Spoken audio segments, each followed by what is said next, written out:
never thought I'd find myself standing in the middle of our family living room, feeling like a ghost at my own birthday. At 34, I'm Faith Bennett, the one who manages community programs, the one everyone calls responsible and steady. To my family, I'm the invisible pillar holding everything together, from the repairs on the aging family home to the car insurance bills that no one else bothers with. For 5 years straight, my parents forgot my birthday.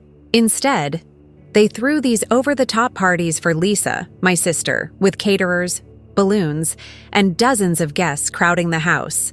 Meanwhile, I was quietly footing the bills no one saw: the roof repairs, the rent for Lisa's apartment, medical expenses for Mom and Dad.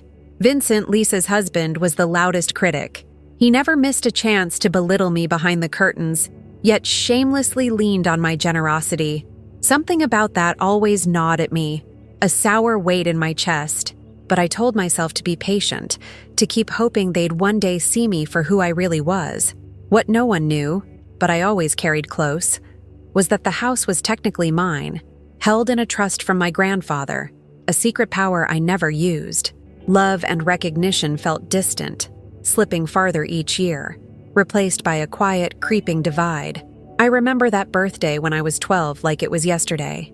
Mom baked a simple chocolate cake, a candle set in the middle, and we sang quietly at the kitchen table.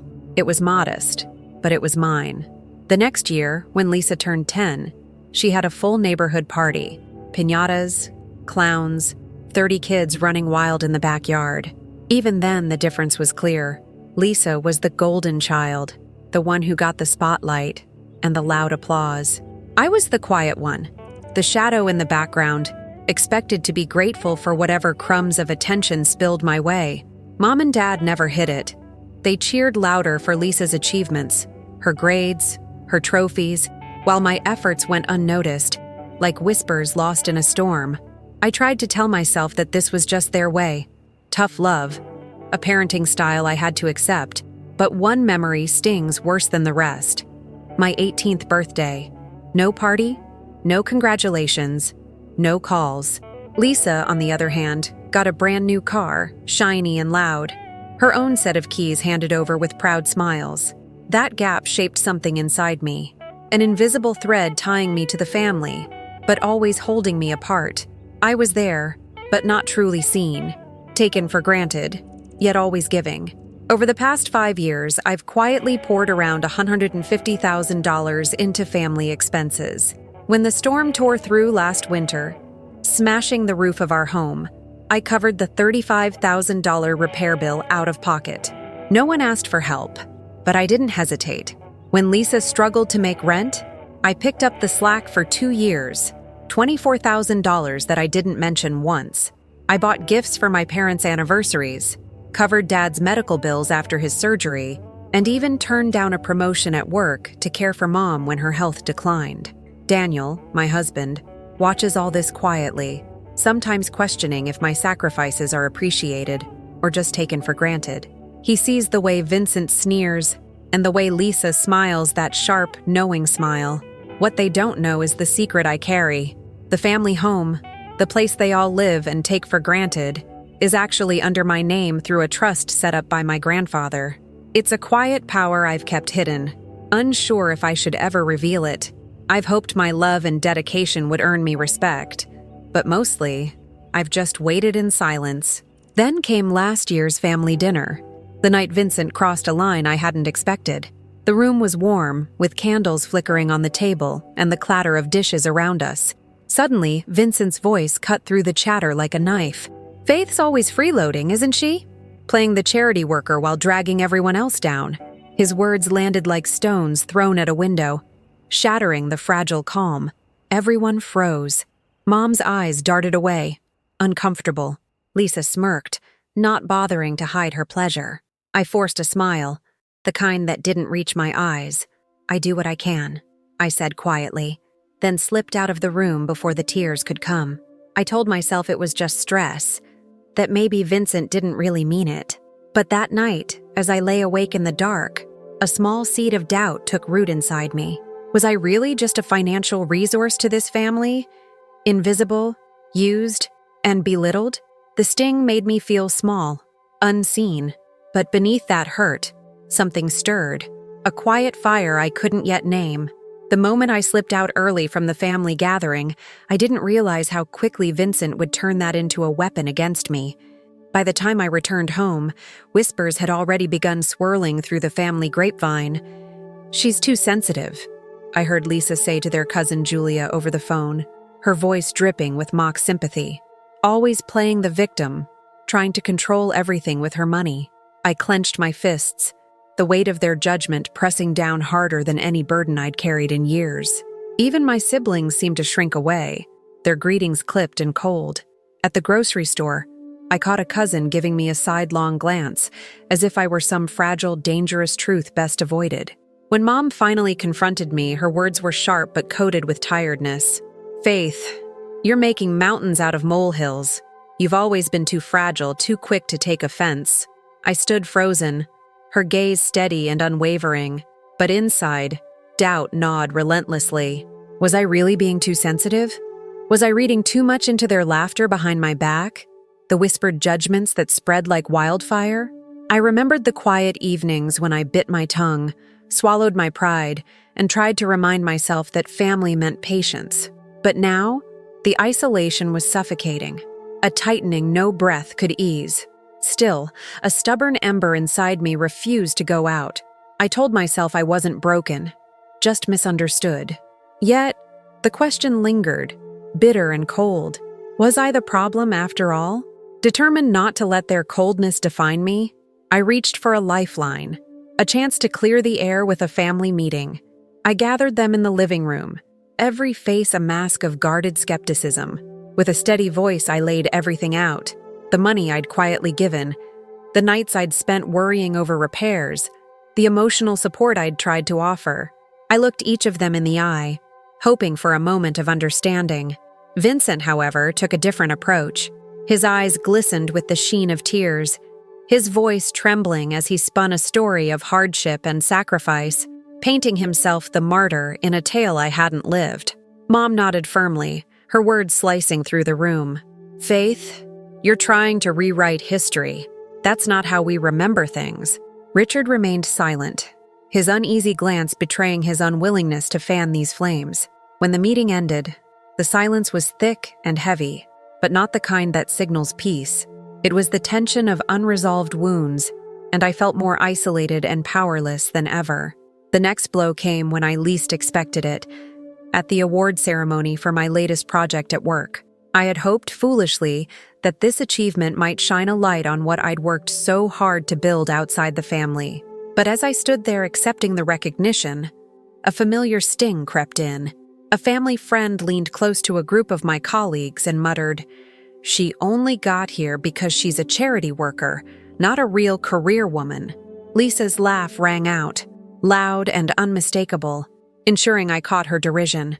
Vincent's betrayal cut deeper still.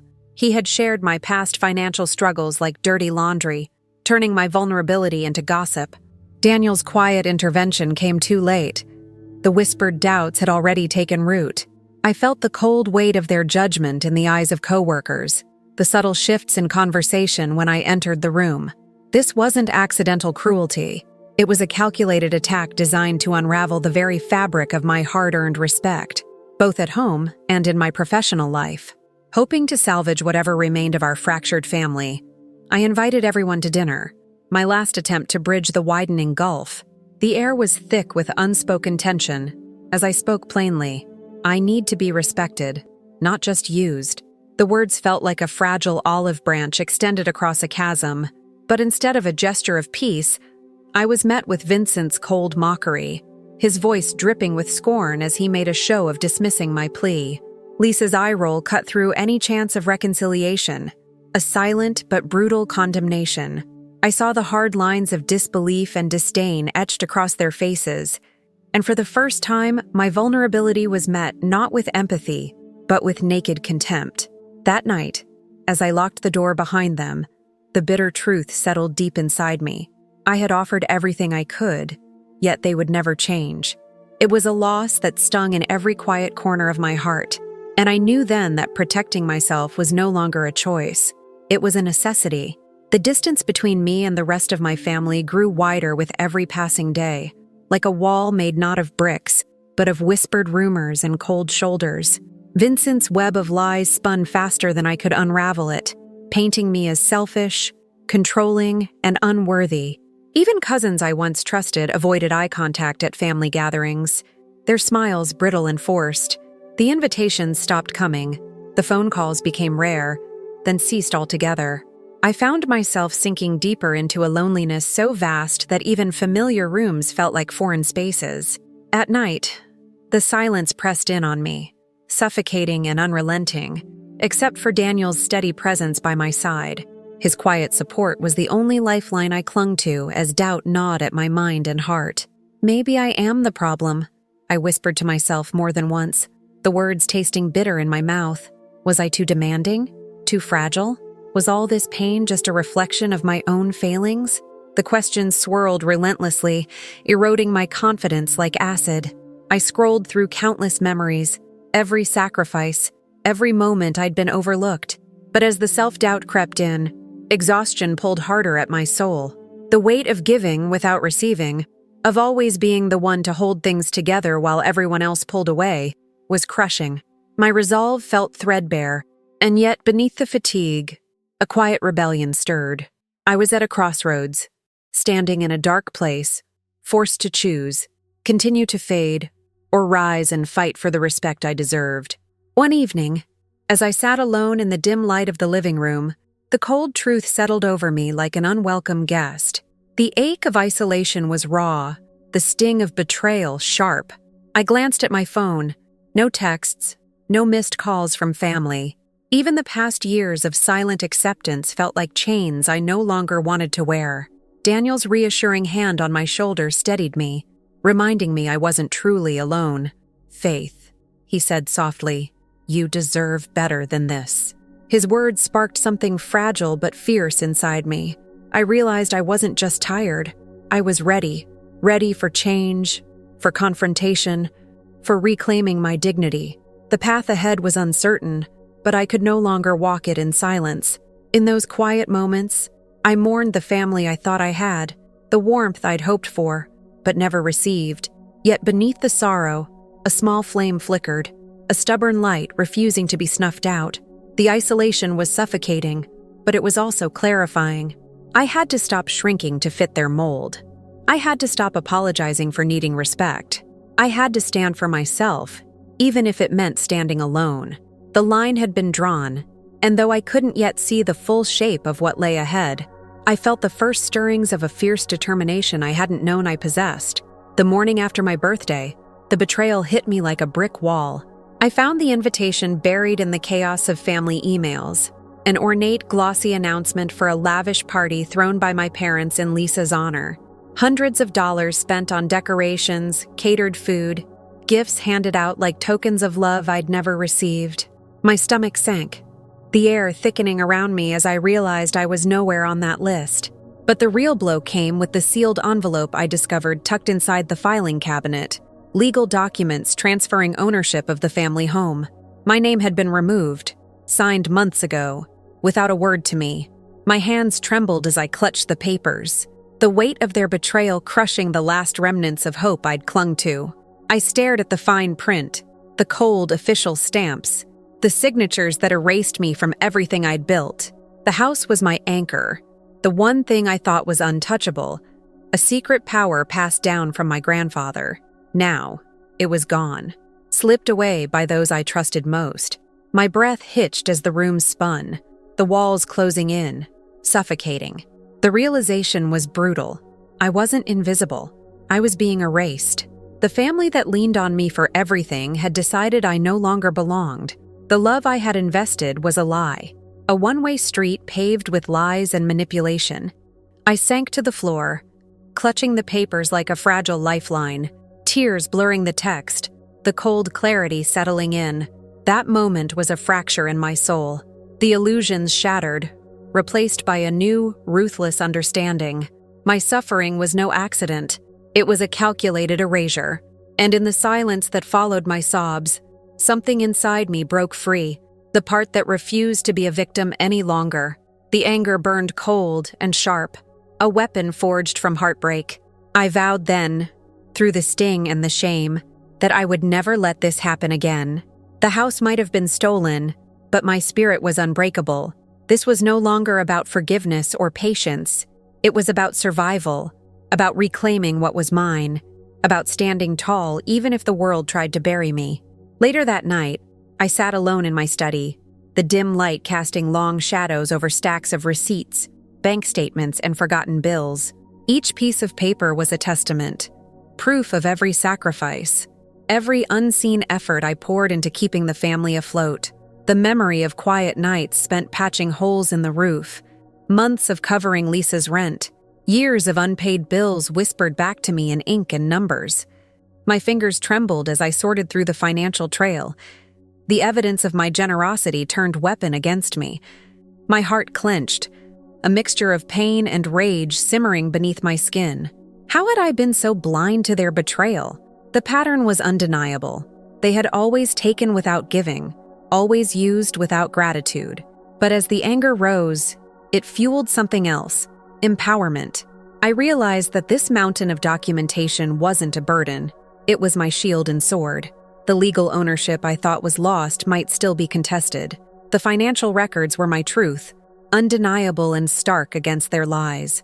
For the first time, I saw the power I held, not in silent sacrifice, but in open truth. The pain transformed into a fierce resolve. I would no longer be the family's invisible victim. I would fight with every ounce of strength left in me. Never again, I whispered to myself, the words solid and unyielding. This was my breaking point, and from it, a new faith was rising, one forged in flame and steel. That evening, I sat with Daniel, the air thick with the weight of everything I'd uncovered. I laid out my plan carefully, my voice steady despite the turmoil inside. "It's time to show them the truth," I said, watching his eyes narrow in thought. We talked through the steps, the necessity of a thorough financial audit, the gathering of every scrap of evidence that Vincent and Lisa had exploited my generosity. The target was clear. The parasitic control Vincent wielded over our family's resources had to be exposed and dismantled. Daniel listened intently, his usual caution tempered by a rare spark of hope. "We have to be careful," he said, "but we can't let this continue." I nodded, feeling a new resolve settle in my bones. The shift was palpable. No longer the silent sufferer, I was becoming a strategist. Every move would be deliberate, every action calculated. I felt the weight of responsibility differently now, not as a burden, but as a mission. Daniel's support steadied me, a reminder that I wasn't alone in this fight. Together, we would peel back the layers of deception, piece by piece. The quiet power I'd long hidden was awakening, and with it, a fierce determination to reclaim not just what was stolen, but my own voice and dignity. This was only the beginning. The path ahead was uncertain, but I stepped forward with a clarity I'd never known. The battle lines were drawn. I spread every bank statement, contract, and receipt across the dining table, the paper rustling like dry leaves in a storm. Each document told a story that I had lived through: months of credit card bills, utility payments, home repairs. The numbers blurred at first, but as I traced the flow of money, a chilling pattern emerged. The family's finances depended heavily on my credit, my income, and my quiet sacrifices. Loans taken out in Lisa and Vincent's names, paid off by me, home renovations supposedly funded by them, yet the receipts bore my handwriting. I called in a trusted accountant, someone who knew the tangled threads of family finances wouldn't be easy to unravel. She sat across from me, brows furrowed, as we sifted through the mountain of data. "Faith, it's worse than you thought," she said quietly, pointing out debts Vincent had hidden and bills that were overdue, bills I'd unknowingly covered. The realization hit me like a cold wave. I held the thread in this messy web, the one thread that kept the whole family afloat. They needed me far more than I needed them, yet they treated me like I was the one in debt. The weight of that truth settled heavy in my chest, cold and unforgiving. It was infuriating and heartbreaking to see how much they had taken for granted, how much they had used me. But beneath the fury, a flicker of power ignited. This wasn't just about money. It was about control, about exposing the lie that I was the weak one. I spent hours documenting everything meticulously, organizing files, scanning documents, creating spreadsheets. With each piece of evidence, I felt a little more in command, a little less invisible. The quiet sacrifices I'd made, often unseen and unappreciated, now had substance, irrefutable proof of the exploitation. I could almost hear Vincent's smug voice in my head, trying to gaslight me. But this time, I was ready. I wasn't just the family's punching bag anymore. I was the keeper of their truths, their debts, and their lies. Late one night, my phone buzzed with a message from the accountant. "You have more leverage than you realize. This audit could change everything, but you have to be strategic." Her words settled in my mind like a cold plan unfolding. I felt a strange calm in that moment, a quiet determination replacing the storm that had raged inside me for months. The audit wasn't just a financial review. It was my first step toward reclaiming what was rightfully mine. I would show them that beneath my quiet kindness, there was a steel core they couldn't break. As I closed my laptop, the papers still spread around me, I whispered, "They thought I was their weakness. They were wrong." The path ahead was daunting, but for the first time, I felt like I was holding the map. I began changing passwords quietly, methodical, and deliberate. Bank accounts, shared emails, utility services, all had new locks, new codes known only to me. It felt strange to tighten these digital bolts, as though I were sealing a door I'd never intended to close. I updated the mailing address for important documents, diverting sensitive information away from prying eyes and into my hands alone. Every change felt like reclaiming a piece of myself stolen over years. I consulted with a lawyer, whose calm, professional voice cut through my swirling emotions. "Faith, the audit's findings give you a strong footing to enforce your rights," she said, outlining legal steps to protect my interests. Hearing her confidence was like a balm to my bruised spirit. At family gatherings, I kept up the facade, smiling politely, helping with chores, engaging in small talk. I wanted no one to suspect the turmoil beneath my calm exterior. It was the calm before the storm, and though tension cracked beneath my ribs like a loaded gun, no one saw the fire simmering inside. Every casual laugh, every sideways glance at these gatherings felt like a challenge, a test of whether I'd crumble under their contempt. But I didn't. I was a time bomb ticking quietly, each second bringing me closer to the moment when I would no longer be silent. Sometimes Daniel caught the flicker in my eyes, the restrained fury, the rigid control, and gave me a small, supportive nod. It was the only acknowledgement I needed. Inside, I wrestled with the need to scream, to expose the truth, yet I held back, knowing the strength was in patience and precision. I imagined Vincent's smug face, so sure of his power, unaware that the foundation beneath him was shifting. The family thought I was still the same quiet woman they ignored and used, but I was different now. I was waiting, and when the time came, they would see the storm they had brewed, and they would have no shelter. At night, lying awake in the darkness, I felt the weight of every secret I held. This wasn't just preparation, it was a rebirth. I was shedding the role they forced me into, stepping into a new self shaped by pain, clarity, and resolve. The quiet facade was my shield, but inside, the storm raged. I whispered to myself, "They don't know what's coming. And I won't just survive this. I'll make them pay for every scar." My heartbeat was steady but fierce, a drum signaling the battle to come. The calm was only surface deep. The real war was just beginning, and I was ready to fight with everything I had. In the attic, dust and forgotten memories surrounded me like ghosts as I sifted through old boxes. It was there, beneath layers of yellowed letters and faded photographs, that I found it. A letter from my grandfather to my mother, dated years before he passed. My hands trembled as I unfolded the fragile paper, the cursive script flowing with a weight I hadn't expected. The letter was clear and unambiguous. My grandfather had explicitly stated that the family home and all related assets were to remain under my name until I turned 40. The purpose was to protect me from exactly this kind of exploitation. My breath caught as the words settled in my mind. "This property is yours, Faith. not to be transferred or surrendered without your consent. It was as if he had foreseen the storm I now faced, trying to build a fortress for me in ink and paper. The transfer of the property to Lisa and Vincent? It wasn't just a betrayal. It was illegal. Forged and falsified documents, signed without my knowledge or approval.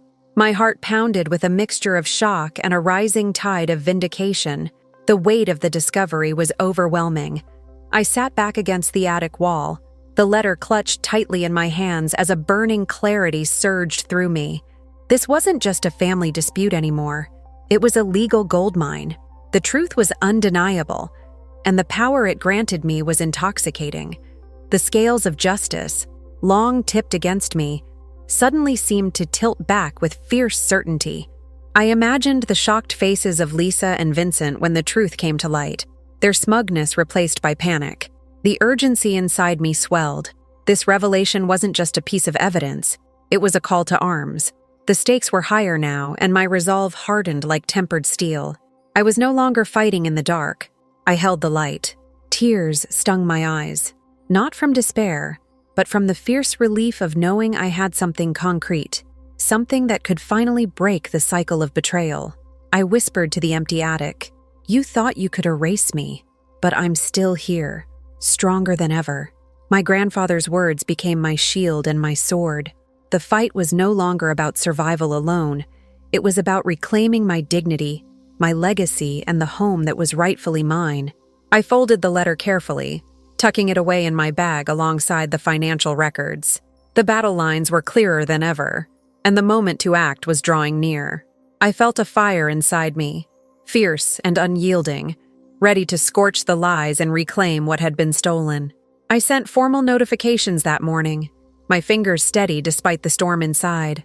Letters went out to family members and financial institutions, flagging unauthorized changes to the property title and accounts. The words were precise, legal, and unyielding, a clear declaration that the transfers had been made without my consent and were therefore invalid. Almost immediately, payments stopped flowing. Insurance premiums, utility bills, even routine family allowances vanished without warning. Whispers of confusion began to ripple through the family, but Vincent scrambled to downplay the chaos, his calm veneer cracking beneath the surface. I stayed composed, my voice quiet but firm whenever confronted, letting the cold facts speak louder than words. Daniel watched me closely, pride flickering in his eyes as he saw the transformation. The woman who had been pushed down was standing taller than ever, her control absolute. The first waves of consequence hit like a silent tsunami.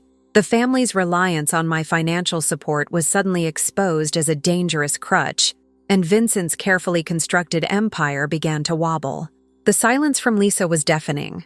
No longer able to dismiss or mock, she avoided my gaze altogether. I could almost hear the frantic calculations behind their closed doors, the realization that the web of dependency was unraveling. In that quiet power, I found a fierce satisfaction. This was only the beginning, a first move in a game they thought I was too weak to play. But I had learned well. Every step was calculated, every move deliberate. I refused to be the family's silent victim any longer. Daniel's steady presence reminded me that I wasn't alone in this fight. "You're doing the right thing," he said softly, his voice steady, like an anchor. I nodded, swallowing the lump of emotions that threatened to break free. The battle ahead was uncertain, fraught with danger and pain, but I was ready for the fight. The truth was finally out in the open, and the house of cards was starting to fall.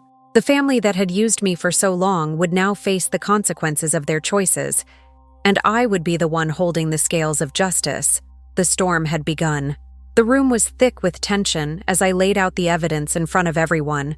The close relatives gathered at my invitation, their faces a mix of curiosity and guarded skepticism. I spread the forged property transfer documents and the audit reports across the polished dining table, my hands steady despite the storm inside. Vincent sat rigid, his usual confident smirk replaced by a flicker of unease. "This," I said, voice clear and cutting through the silence, "is not just an oversight or a family misunderstanding. These are forged documents, fraudulently transferring my property without my consent." My gaze met his, unflinching. The air felt electric, charged by years of silent resentment finally unleashed. The room collectively held its breath. I recounted the months I'd covered debts, paid bills, and carried the financial weight that they treated as if it were invisible. I was the one footing the bill for renovations, utilities, and family expenses while being belittled behind closed doors. No more. My words landed hard, sending ripples through the gathered faces. Some shifted uncomfortably, others gasped, and Vincent's jaw tightened in defeat. "From now on," I declared, "there will be no more unpaid debts, no more disrespect. If this continues, I will pursue legal action." The power dynamic shifted palpably. For the first time, I felt the intoxicating weight of control. The smugness melted from Vincent's face, replaced by shock and silence. This moment was mine, the moment I reclaimed my voice and my dignity. I watched as the family's expressions morphed, the smug confidence they once held crumbling like sandcastles under an incoming tide. My voice softened but stayed firm.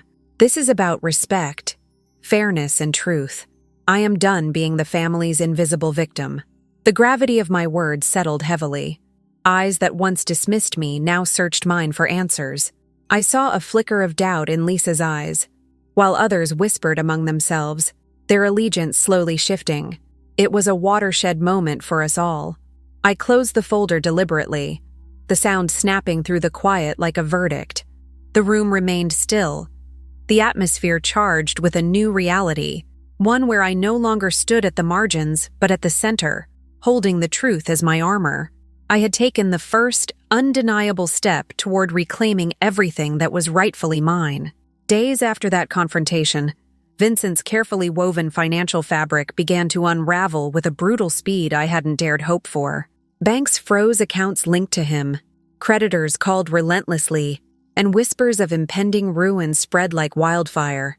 The once untouchable figure now found himself scrambling, desperation bleeding into frantic phone calls and pleading messages. His voice, once dripping with arrogance, now trembled with urgency. "Faith, please, we can talk. I'll make it right," he begged late one night, his words hollow and raw, but I remained steadfast, my resolve unyielding. Daniel's presence beside me was a quiet strength, a reminder that I didn't have to face this alone. I knew exactly where to draw the line. Family members began trickling in with apologies, hesitant, awkward, and weighted with newfound understanding. "Faith, I didn't realize—" "I'm sorry," one cousin admitted, eyes downcast. Another offered a tentative embrace, their voice thick with regret. The narrative that had painted me as the villain began to dissolve, replaced by a growing recognition of the truth I'd revealed. Yet, I kept my boundaries firm, refusing to be swayed by guilty words or pleas for forgiveness. The cost of silence had been too high for too long. Each apology, while relieving, reminded me how long I'd been invisible. Vincent's isolation grew, his support network fracturing as quietly but surely as his hold on our family's finances and respect. I observed from a distance as his world crumbled, feeling neither glee nor malice, just a calm acceptance that justice was settling in. The parasitic control he'd wielded for so long was exposed and dismantled, and with every crumbling thread, I felt a little more free, a little more myself. The air around me felt lighter, less burdened by secrets and lies. I had spoken, and the truth had birthed consequences far beyond what I could have imagined. This was no longer about money or property.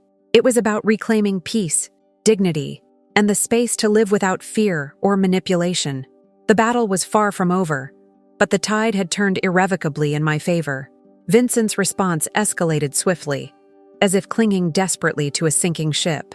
Threats poured in, legal action against me, public accusations designed to tarnish my reputation, and cruel emotional blackmail aimed at bending me back into submission. "If you push this, Faith, you'll regret it," he warned in a cold, venomous text that landed like a slap. He even tried to rally family members to pressure me, weaving lies and half-truths to turn them against me. But I was ready for every move. I had gathered every document, every witness, and secured legal counsel who stood firmly at my side. His tactics, once terrifying, now felt impotent against the unshakable foundation I'd built. A few relatives, caught in the crossfire of loyalty and truth, reached out with sincere apologies, their voices trembling with regret. "I'm sorry for not seeing through him sooner," my sister Lisa whispered during a rare, awkward phone call. Others, unwilling or unable to face the reality, kept their distance, their silence a quiet condemnation of Vincent's unraveling. I didn't mind. His isolation grew heavier with every passing day. His confidence shattered and his influence dissolved. I watched him retreat into shadows of bitterness and denial, a man stripped of the power he'd wielded for so long. My boundaries, once invisible and unmet, now stood unbreached and fiercely guarded. His last desperate cards, false accusations, manipulative pleas, threats, fell apart under the weight of truth and preparation. I wasn't just defending myself. I was dismantling a toxic cycle that had long held me captive. The victory was quiet, but absolute. I felt a calm strength settle over me, the kind that comes from knowing you've stood your ground without compromise. Vincent's reign of manipulation was over, and I was no longer a pawn in his game.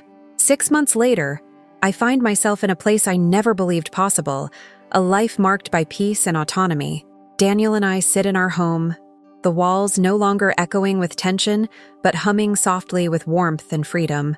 The manipulation and exploitation that once shadowed every family interaction have faded into distant memories. Our family gatherings are smaller now, limited to those who respect my boundaries and honor my worth. It's a quiet but profound shift. The air around me lighter, the voices kinder, and the smiles genuine. Vincent faces legal consequences and financial ruin, a permanent boundary etched in stone between us. The weight of years of silent suffering has lifted, replaced by a calm strength born of hard-won victory. I reflect on this journey not with bitterness, but with a quiet pride. The scars remain, reminders of battles fought, but they no longer define me. I no longer seek approval from those who never valued me, nor do I carry the burden of their judgments.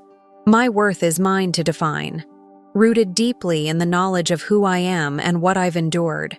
There is a freedom in that acceptance, a liberation from the invisible chains of past exploitation. As I watch the sunlight filter through our window, I feel a gentle hope stirring in my chest. This peace is my true victory, not loud or boastful, but steady and enduring, a testament to resilience and self-respect. The future is uncertain, but for the first time, I meet it without fear, only quiet strength.